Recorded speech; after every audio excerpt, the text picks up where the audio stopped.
पितृपक्ष यानी कि श्राद्ध पक्ष पर बातचीत करने वाले हैं। पितृपक्ष हमारे धर्म और संस्कृति में बहुत महत्व रखता है। इस विषय पर हम विस्तार से जानकारी लेंगे और आपको बताएंगे। आज हमारे साथ मौजूद है world famous celebrity astrologer doctor P K. Shastri ji. तो आइए जानते हैं उनसे पितृपक्ष के बारे में। प्रणाम गुरुजी। आयुष्मान भवा प्रियंका जी, धन्यवाद। गुरुजी, अभी पितृपक्ष चालू होने वाला है, जैसे अभी गणेश चतुर्थी के बाद जी। तो गुरुजी मैं जानना चाहूंगी हमारे दर्शकों के लिए कि पितृपक्ष क्या है और इसका महत्व क्या है। बहुत सुंदर प्रश्न किया आपने प्रियंका जी कि जो पितृपक्ष है ये 8 सितंबर 2025 से प्रारंभ होकर के और 21 सितंबर 2025 तक रहेगा। और पितृपक्ष का हमारे इस भौतिक जीवन में इसका विशेष महत्व रखता है। इसकी वजह मैं आपको सिंपल सा बताना चाहूंगा कि जैसे हम अपनी संतान को मानते हैं, ऐसे ही हमारे वो पितृ, वो पूर्वज आज जो हम इस धरातल पर हैं, वो भी अपनी संतान को मानते रहे। परंतु जो इस दुनिया में नहीं रहते हैं, उनकी जो संज्ञा है वह पितृ देवताओं में आ जाती है।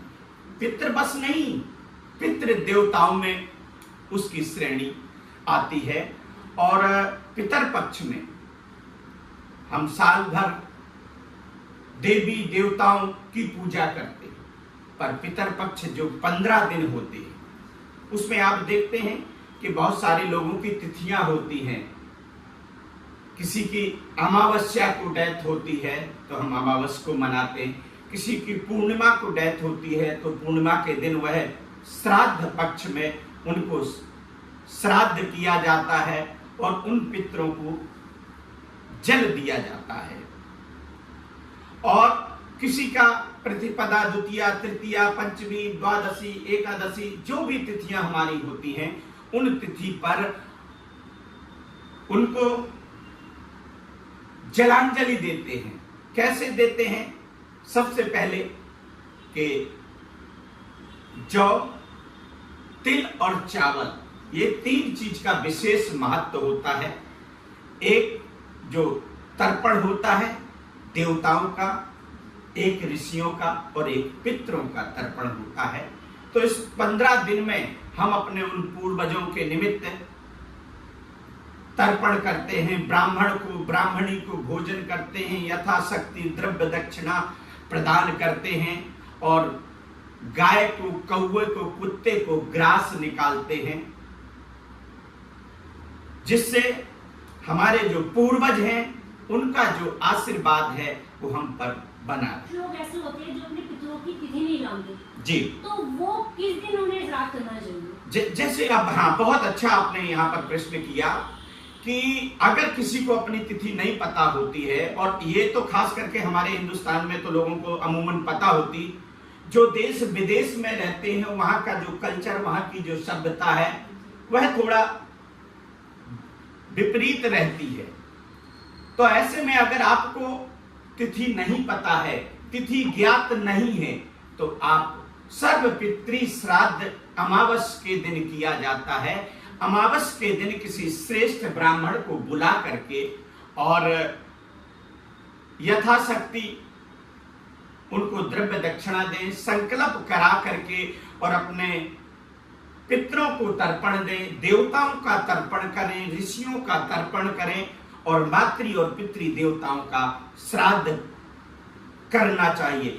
ऐसा करने से हमारे यश, हमारी कीर्ति, हमारा वैभव बढ़ता है। हमारे जो बच्चे गलत मार्ग में भटक जाते हैं, माता पिता के प्रति जो एक भाव आदर नहीं दे पाते हैं, तो इनसे हमें मुक्ति मिल जाती है। जी गुरु जी, जैसे कि आपने फॉरेन कंट्री की बात करी, कुछ लोग बाहर रहते हैं, वो श्राद्ध के बारे में नहीं जानते हैं, वो नहीं कर सकते, तो जो फॉरेन कंट्री में या कहीं दूर रहते हैं तो वो पितृपक्ष में क्या क्या कर सकते हैं? देखिए, अगर आप बाहर रहते हैं और आप कुछ भी नहीं कर पाते हैं, तो आपका अगर वहां ब्राह्मण भी नहीं मिलते हैं तो क्या करना चाहिए? बहुत अच्छा क्वेश्चन आपने किया है। और आपको चाहिए कि अपने हाथ से ही एक लोटा जल लेकर के और पूर्वजों का स्मरण, जिनको ज्ञात यानी जिनके नाम आपको याद हैं, उनके निमित्त एक लोटा से दक्षिण मुख करके, क्योंकि पितरों को जो तर्पण दिया जाता दक्षिण अभिमुख होकर के, और अपने मातृ और पितरियों का उनको जल दे सकते हैं। आप भोजन इत्यादि वहां नहीं करा सकते हैं, तो आपको चाहिए कि आटा, दाल, चावल, नमक और वस्त्र किसी भी ब्राह्मण को देना चाहिए। एक चीज और मैं यहां पर स्पष्ट कहना चाहूंगा कि ये दान होता है। बहुत सारे लोगों के मन में होता है कि चलो हम किसी अनाथालय में जाते हैं, किसी गरीबों को बांटते हैं, वो बांटना अच्छी बात है, पर वह दान नहीं, वो दया होती है। तो दया नहीं, यहां पर दान का महत्व होता है और दान करने से लाभ मिलता है। एक बहुत बड़ा क्वेश्चन है जो सभी दर्शकों के भी हमारे मन में उठता है कि अगर जिसके बेटे नहीं है तो क्या बेटियां भी श्राद्ध कर सकती है? जी, शास्त्र में कहा गया है कि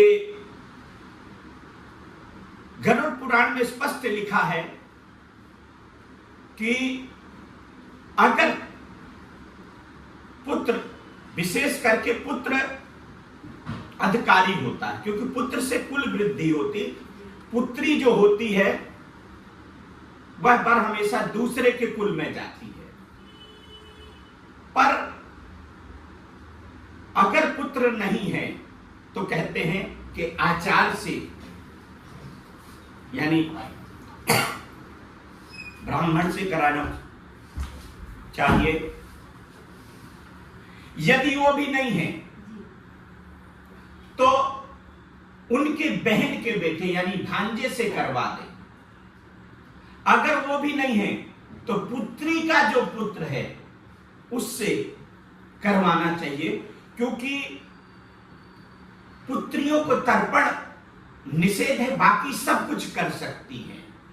तो अगर पुत्र नहीं है तो पुत्री के बच्चे या उनकी बहन के बच्चे, इनको करना चाहिए। अगर ये भी नहीं है तो ब्राह्मण से कराना चाहिए, और यदि ब्राह्मण भी नहीं होता है तो किसी तीर्थ में जाकर के किसी पुरोहित से ये कार्य कराना चाहिए। जी। अब देखिए, एक मैं इसकी पितृपक्ष की विधि भी जानना चाहूंगी, जो लोग कर सकते हैं, जिन्हें नहीं पता है, तो उसके महत्व और कुछ विधियां भी बता दीजिए जो लोग कर सके। पितृपक्ष जो होते हैं 15 दिन के होते हैं, और जो 8 सितंबर से 21 सितंबर तक 2025 में लग रहे हैं। इसमें एक कुश आता है, और कुश डाब यहां पर कहते हैं, कहीं कहीं कुशा बोलते हैं। वह एक लोटे में जल भर करके कुश को डाल करके और 15 दिन किसी नदी में, किसी तीर्थ स्थान में या अपने घर में उनके निमित्त, मातृ और पितृयों के निमित्त जो है जल देना चाहिए। उसके पश्चात जो आपकी पुण्यतिथि पड़ रही है, या पुण्यतिथि आपको ज्ञात नहीं तो अमावस को करें, या उनकी प्रतिपदा, अमावस्या, द्वितीया, चतुर्थी जो है, उस दिन श्रेष्ठ ब्राह्मण को अपने घर पे बुलाना चाहिए, उसके पैर धुलना चाहिए और उससे संकल्प करा करके ब्राह्मण गाय, कौवे और कुत्ते को ग्रास निकालना चाहिए। देवताओं का तर्पण और ऋषियों का तर्पण ब्राह्मण से कराएं, पितरों का तर्पण करें, ब्राह्मण को भोजन करा करके यथाशक्ति द्रव्य, दक्षिणा, फल, मिष्ठान इत्यादि दे करके और उनको प्रणाम करते हैं तो हमारे पितृ देवता जो है प्रसन्न होते हैं। जी। और एक चीज यहां पर और मैं कहना चाहूंगा कि बहुत सारे लोगों के मन के अंदर में भ्रांतियां हैं कि हमने क्या गया जी में श्राद्ध कर दिया तो हमें श्राद्ध करने की आवश्यकता है या नहीं है। ये बहुत बड़ा क्वेश्चन आता है और हमारे पर हजारों की तादाद में प्रियंका जी लोग फोन करते हैं। तो मैं बताना चाहूंगा कि ये वो उस टाइम की है जब लाखों वर्ष पूर्व लोगों के पास में धन का अभाव होता था, वस्त्रों का अभाव होता था तो प्राचीन काल में किया जाता था कि भाई एक बार जाकर के गया में श्राद्ध कर दें, फिर हम नहीं करेंगे। पर आज वह स्थितियां नहीं है। टका धर्मा टका कर्मा, धन का अभाव होता था उस टाइम पे, पर आज वह स्थितियां नहीं है कि कोई ऐसा व्यक्ति नहीं है कि वह साल में एक दिन अपने पितरों के निमित्त किसी ब्राह्मण को यथाशक्ति द्रव्य दक्षिणा नहीं दे सकता, भोजन नहीं करा सकता। जो भोजन नहीं कराते तो सूखा सीधा दान किया जाता है, फल दूध मिष्ठान इत्यादि दिया जाता है। तो ये अगर आपने गया में श्राद्ध कर भी दिया है, पर उस पुण्य तिथि पर आपको ब्राह्मण को यथाशक्ति द्रव्य दक्षिणा दे करके अपने पितरों मातृयों को तर्पण कराना चाहिए। और घर में ब्राह्मण का आना ही बड़ा शुभ माना जाता है। और यदि पितर पक्ष में ब्राह्मण किसी के घर पे नहीं आता है तो वह जो घर है अपवित्र माना जाता है। और अगर पितृ प्रसन्न नहीं होते हैं तो आप जीवन में जो सुख समृद्धि चाहिए वो आपको नहीं मिल पाती। जी धन्यवाद शास्त्री जी, आपने पितृपक्ष के महत्व को और उसकी विधियां इतनी अच्छे से रोचक और इतनी अच्छी तरीके से बताई। तो मैं उम्मीद करूंगी कि हमारे जो भी दर्शक है वो इन विधियों को जानकर और पितृपक्ष बहुत अच्छे से करे, और ऐसे ही हमारे आगे भी हम ऐसी जानकारी देते रहे। धन्यवाद मैम आपको और उन तमाम हमारे दर्शकों को कि जो आपने प्रश्न किए, शायद उनके भी दिल या दिमाग के अंदर में ये क्वेश्चन आ रहे होंगे। तो मैं उन तमाम दर्शकों की तरफ से आपको धन्यवाद करूंगा कि एक अच्छी आपने जानकारी हमारे से ली और उन तमाम दर्शकों तक इसको भेजेंगे। इसके लिए आपको भी धन्यवाद।